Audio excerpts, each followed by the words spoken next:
So today's topic, pollen pistil interaction. So till now we just studied about how male gametophyte is formed and in what way female gametophyte is developed and how pollen transfer from anther to stigma.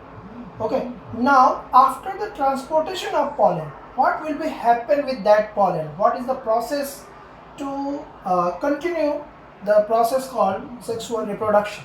Okay, so here the topic is pollen pistil interaction. So इस topic में हम लोग cover करेंगे कि after pollination जब किसी stigma के ऊपर, ठीक है, कोई स्टिग्मा है आपका, स्टिग्मा के ऊपर पॉलन ग्रेन आके आपका बैठ जाता है, सिट करता है यहाँ पे, लेट से ये है आपका पॉलन ग्रेन और हमने यहाँ पे 1 2 दो जर्मपोर यहाँ पे हमने बना दिए, ठीक है। तो पॉलन जो है स्टिग्मा के ऊपर जब आके आपका सिट करता है, यहाँ तक की प्रोसेस को हमने पढ़ लिया था, पॉलिनेशन। अब आप जानते हैं यहाँ पे आपका ओवरी है, ओवरी के अंदर में आपका ओव्यूल होगा, ठीक है, और ओव्यूल में आपका फीमेल गैमेटोफाइट मतलब एम्ब्रायो सेल जो है यहाँ पे आपका प्रेजेंट होता है, ठीक है। तो पॉलन जैसे ही किसी प्लांट के ऊपर या स्टिग्मा के ऊपर आके बैठता है, देन ये जो आपकी पिस्टिल होती है, पिस्टिल के पास सबसे पहला पावर क्या होता है कि वो सेल्फ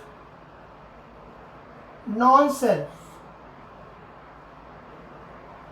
रिकॉग्नाइज करने का पावर रखता है। तो आप क्या समझेंगे, लेकिन यहाँ पे सेल्फ नॉन सेल्फ हम लोग ये नहीं यूज करते, ये हम इम्यून सिस्टम में यूज करेंगे। यहाँ पे टर्म यूज होता है कॉम्पैटिबल।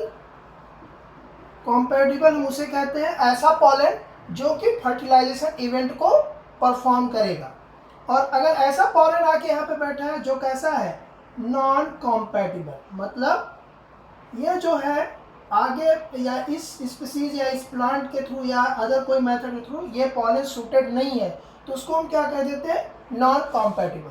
सो ये दो टर्म आप याद रखेंगे, कॉम्पैटिबल एंड नॉन कॉम्पैटिबल, और ये जो दोनों टर्मिनोलॉजी है इसको डिसाइड करने की पावर रखता है क्या, पावर रखता है आपका पिस्टिल।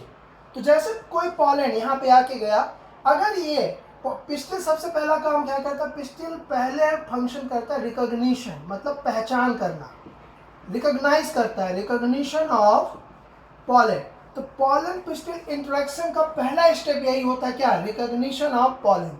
जैसे पॉलन आया, पॉलन पिस्टिल इंटरेक्शन मतलब कम्युनिकेशन, इन दोनों के बीच में बात होती है, एक केमिकल अंडरस्टैंडिंग होती है जिसको हम इस वे में समझ सकते हैं, ठीक है। उसका पहला स्टेप क्या होता है, रिकॉग्निशन ऑफ पॉलन। तो ये जो पिस्टिल है, पिस्टिल इसको क्या करेगा, रिकॉग्नाइज करेगा कि ये जो पॉलन है, ये जो आया है हमारे ऊपर लैंड किया हुआ है, क्या ये सुटेबल है या सही है, हमारी स्पीसीज हमारे अकॉर्डिंग है, ये फर्टिलाइजेशन के लिए सुटेबल है या कि नहीं। तो पिस्टिल क्या करता है, पहला स्टेप परफॉर्म करता है रिकॉग्निशन ऑफ पॉलन, जिसमें वो कॉम्पेटिबिलिटी एंड नॉन कॉम्पेटिबिलिटी को रिकॉग्नाइज करता है, कॉम्पेटिबिलिटी एंड नॉन कॉम्पेटिबिलिटी को। तो अगर पॉलन कॉम्पेटिबल है, अगर मान लीजिए पिस्टिल ने इसको रिकॉग्नाइज किया कि दिस पॉलन, फॉर एग्जांपल मैं कंसीडर कर रहा हूँ कि दिस पॉलन इज कॉम्पेटिबल, ठीक है, तो कॉम्पेटिबल टर्म यूज किया, इसका मतलब क्या है कि ये फर्टिलाइजेशन प्रोसेस को कंप्लीट करेगा, मतलब नेक्स्ट स्टेप अब इस पॉलन में शुरू हो सकता है।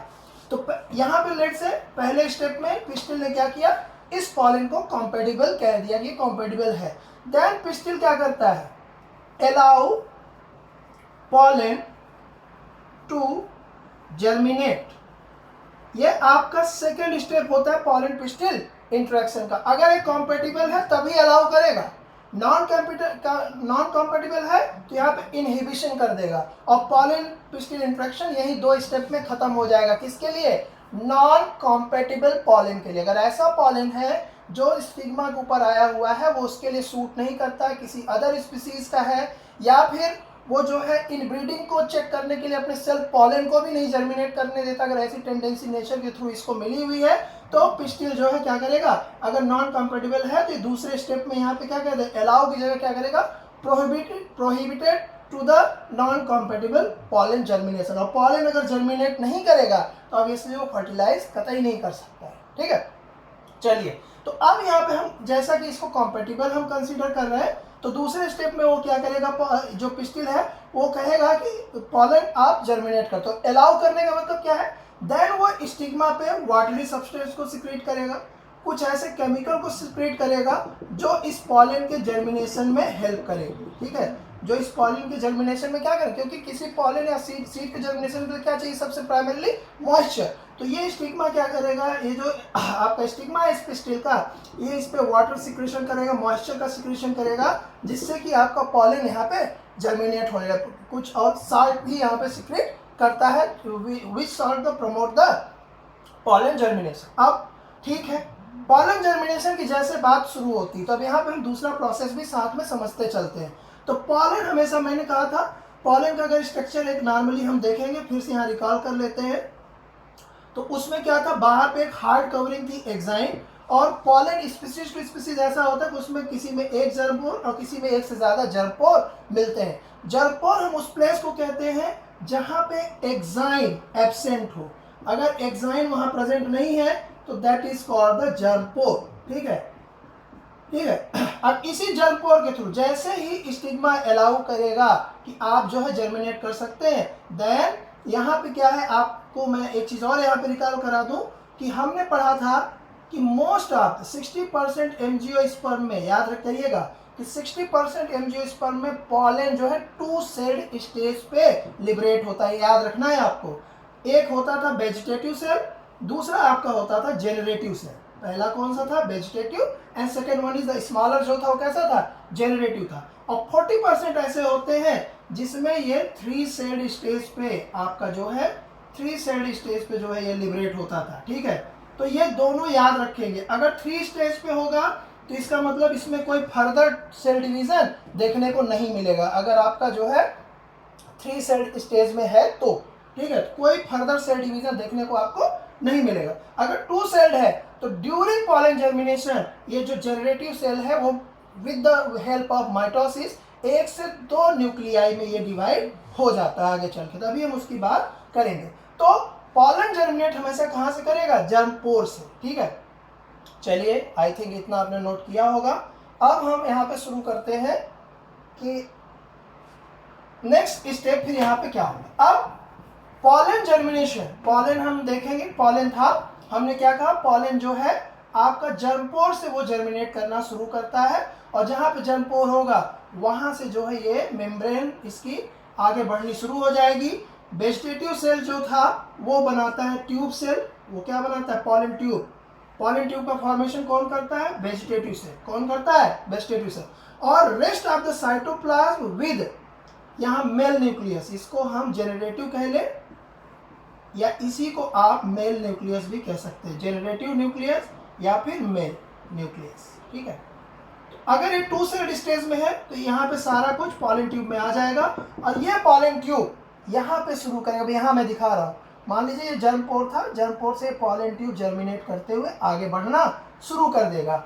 इसमें जो स्टाइल है, क्या है स्टाइल, स्टाइल डायरेक्शन देता है। यहाँ पे थर्ड स्टेप पिस्टिल क्या अलाउ करता है, इट्स डायरेक्ट